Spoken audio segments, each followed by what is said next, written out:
Today I'm going to be reviewing this Cobra Strike game from Starlux Games that was recently sent to me by Starlux. So I'm going to open this up, show you exactly what you're going to get inside, and also explain how this game is played. So inside of this case, you're going to have 4 different targets and then 4 different hooks as well.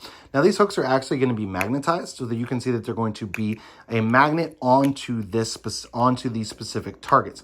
Here's how this is actually going to be played. What you're going to do is you're going to take and you're going to hook this onto a piece of clothing. And the object of the game is to actually knock it off of someone else's clothing. So you can play this with a variety of different people. With this specific one, it's designed for 2 to 4 players. If you get more than this, then you could certainly play with additional ones as well.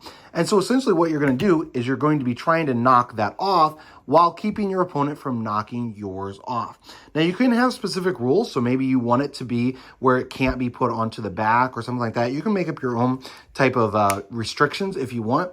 However, it's designed for it to be kind of an ingenious game for you to decide it's like strategy. So for example, what if I want to put mine on my back? Now it leaves me open to people grabbing it without me knowing it. But if you're playing with 2 players, then it might be a little bit more fun to play like that. Or you could do it, maybe you're going to clip it onto a belt, or maybe you just make the rules where you can't be clipped underneath clothes or something like that.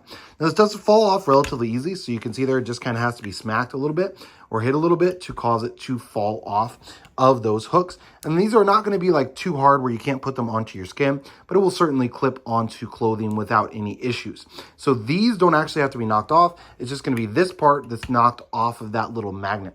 So all of these are going to look slightly different. So you got obviously the gray, you've got a bluish, gold, and then also kind of like a green or an aqua color. So that way you can differentiate if maybe there's 2 of them on the ground, you know whose 2 they are, that sort of a deal. So overall, it's pretty basic, but it is a great game to get your kids outside, get them exercising, those sorts of things.